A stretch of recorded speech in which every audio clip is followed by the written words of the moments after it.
Okay, so this is going to be a three-part series in a miter station that incorporates a radial arm saw. I've got an old Craftsman that you see there in the corner, and I love the saw. I'm going to try to incorporate it with a newer Bosch Axial glide saw. I call it Godzilla because it's just a gigantic 12-inch saw. This isn't a cabinet tutorial. There's tons of those on YouTube, and I'm actually going to put one of those a couple of them actually in the description if you want to see great cabinet tutorials. But I am going to go over just what I did. I'm actually working on the actual last cabinet to go in this whole 20-foot line. I'm just laying out plywood, ripping it apart on the top of my assembly table with the track saw. And then the one thing that I would like to add for anybody that builds cabinets for their shop, just make sure you put reference marks where everything goes. Toe kits, the back of the cabinet, any dados that you put in on the bottom, etc. So the very first one of these I did, somehow I inverted one of the pieces of plywood and I cut a dado on the wrong side of the cabinet. I ruined it.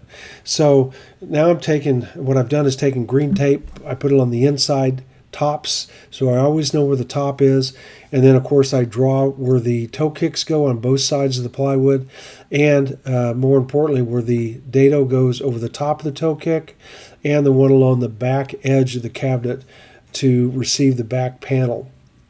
So toe kicks are 3-inch by 4-inch.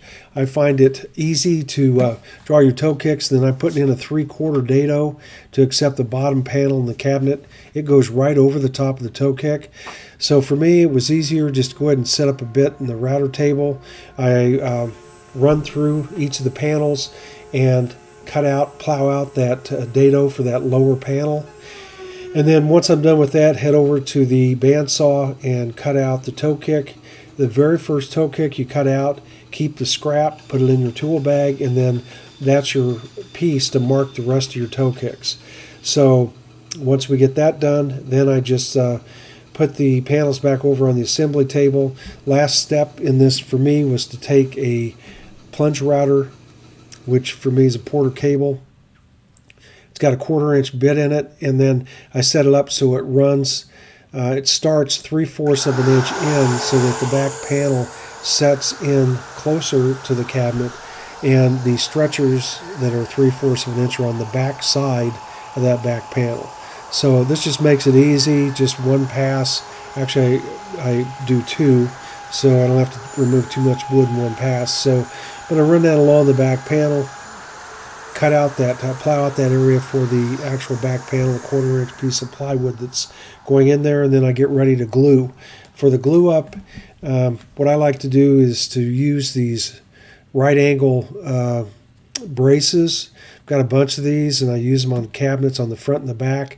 So where that dado is, I'm going to take glue, put it in that base of that dado, and then I'm going to stand up that bottom panel, which is to the right, and go ahead and clamp on one of my right angle braces, and then just stand up the panel on the left. And this is the whole cabinet that's now in glue up in dry stage. So the other thing too that I like to use is kind of a pro tip too.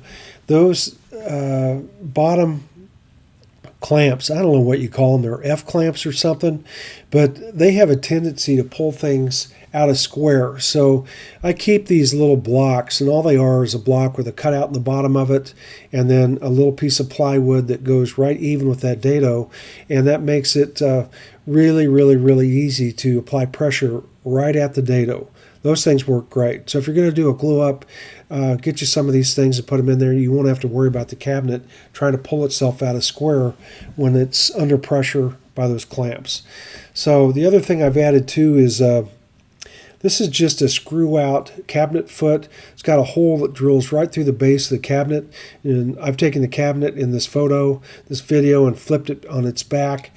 And then that thing I'm swinging around is a spare 5mm Allen key that I found in my toolbox.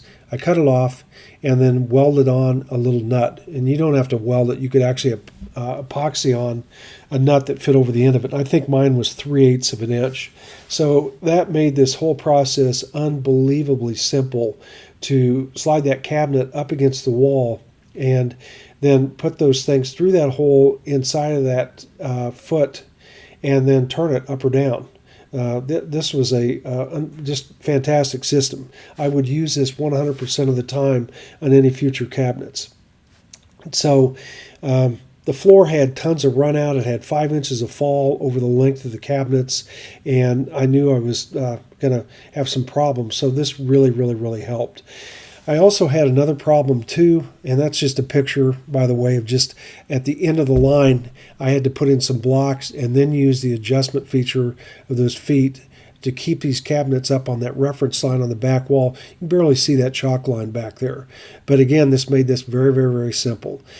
I also had some other problems with this wall, and of course, you know, if you put in kitchen cabinets, sometimes shop cabinets, rarely do you find walls anymore that are perfectly plumb and flat the length of your install, and there's no exception here. So this cabinet in between my saws had about a 5/8 inch hump right in the middle of this cabinet.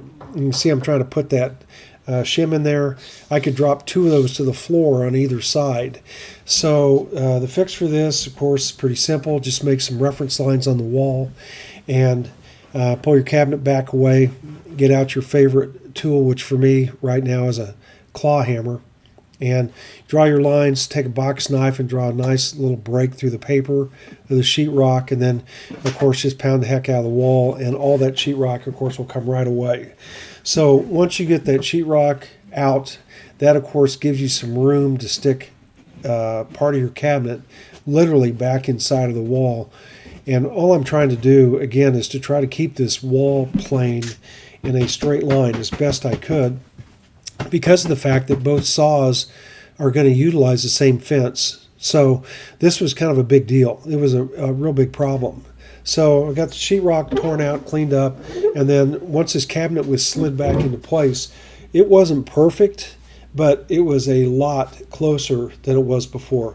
I would say I was still off maybe by 1/4 of an inch or so. And once that was done, then I could start working on the platforms. The reason that this happened is there's about 6 studs right where that cutout is, and they're holding that great big piece of steel up next to that window. So again, it is what it is. There's nothing I can do about it. But I got the cabinet pushed back in. It was a lot better than it was before. And then it's time to work on what I call the torsion boxes that are going to hold up the saws.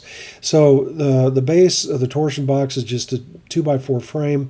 I took the 2x4s, ran them through the table saw, and took off that rounded edge. When I do stuff like this, I really like to have a flat surface all the way across the 2x4. Because of that gigantic cutout in that wall right there, that cabinet still is not perfectly in line with the ones on the right, the ones where that level is setting there. And if this happens to you, there is a way to deal with a cutout that you want to put in there so it looks like it fits really well. And really the way you do this is to get something that's at a right angle. Could be a framing square, could even be a piece of plywood. And what you want to do is check to see where you have a right angle in this square. Actually, it's a rectangle. So for me, that square area happened to be the far backhand right corner. So I started playing around with my framing square. There was my square corner.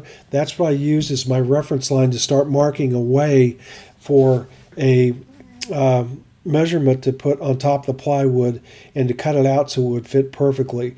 And we do that with measuring sticks, certainly not a tape measure, but you transfer those marks over to your plywood, side to side, front to back on all 4 sides.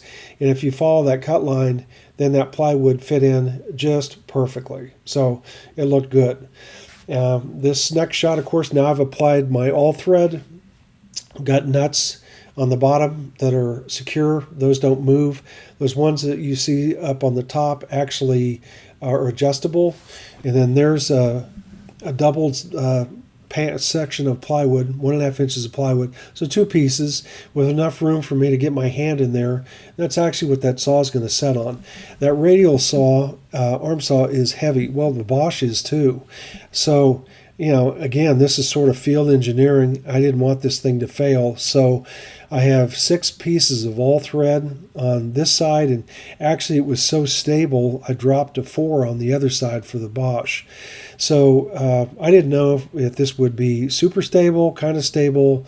I just knew that it would be adjustable. But I got to tell you, once those nuts were cinched down on top of that plywood on both sides of the 2x4 frame, and the adjustment was made to bring the table of the radial arm saw up to the same plane as the top of the cabinets, and those nuts were tightened down, this thing doesn't move. So this worked, I guess, better than expected, I think. So now that that side was finished, I went ahead and did the same thing over where the Godzilla saw is, and the nuts on the front and the back, again, were just adjusted to draw that table up, and so the top of that fence of the actual miter saw was perfectly flat and in line with the cabinets on either side. So now with these saws installed, the next step was to put in countertops, and that'll be coming up in the next vid. I'm doing a different fence system, etc., which I'll talk about in a second. And the main goal right here was to make sure that these things were right where they were supposed to be. And I got to tell you too, it's amazing. I've done this a few times. I don't know exactly why, if the wood shrinks or whatever, but these things moved. I had to readjust them in 2 weeks. So I don't know, wood may have shrank or whatever, but I was able to go back and get them dialed in. So that's it. Next time's the fence. Okay, so this is just a quick wrap on the cabinet portion of the miter saw station. Kind of a words of experience lesson. The one thing that I definitely learned from this, and I'd like to share with anybody that watches this, is in the planning stages of the cabinets, I drew stuff out on paper. You can use SketchUp, Inventables, whatever you want to use software-wise. Everything worked on paper, but of course that's one-dimensional, and I actually bought the Bosch glider, which I call now Godzilla, and it was in the box. So I just took measurements off the base with the top of the box open. Right before I started cabinet construction, I took the saw out of the box and set it up on the bench. And honestly, to my amazement, the measurement from the base of that saw, meaning the part that actually sets on the surface of whatever it is you're going to mount it on, to the top of that handle was just shy of 30 inches.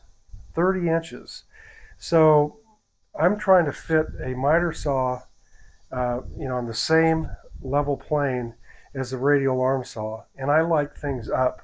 I'm about 6'1", and I like things up where I can see them. So if I wouldn't have taken that saw out, I would have put the cabinets at around 38 inches or so off the ground, which means that that saw handle, the handle, would have been almost even with the top of my head. And that would have been way too much. So I guess the only thing I'm going to add to this is, once you start this, working with dimensions is great. I think everybody that does shop work's used to that. But by all means, get the saw or saws that you're going to use, get them out and play with them a little bit and see what they need around them. The other thing that happened with that Bosch is that, I took the instructions and threw them away. Who needs instructions? But in the box, in the front of the box, off to the side, I didn't even see it, was the screw-in handle. So, I'm doing a layout again, and I wanted the cabinets as close to the actual saw fence as possible, so there wasn't that drop-off next to the saw. If I wouldn't have seen that handle and screwed it in, I would not have been able to flip my saw around to 45 degrees. And actually that Bosch on the right side goes to like close to 60, because the handle would have hit the cabinets. So of course I adjusted for that before it was too late. But if that wouldn't have happened, the cabinets would have been too close together. That's the first problem. But the bigger problem is that the cabinets would have been way too high. So again, I just want to make sure if you do something like this, whether it's one saw or two, I would get them and make sure that you put them on something so you can kind of see what you're working with. Next up is going to be the saw fence and the actual stops for the saw fence itself. I don't know why I can't do anything easy. I'm doing something different, at least than I've seen anybody else do. But right now I'm about halfway done with the filming and the actual project itself, and I really like what's happening. So I hope you come back when I post that video. This will give you some ideas that you can use for your own fence and stop block system. There's some interesting things in this, and I think for me they're going to work great, and hopefully they'll be able to work for you too. So thanks again for coming out, and we'll see you later. It's P5, Kirk P5, Maker's Place. Thank you now. Bye.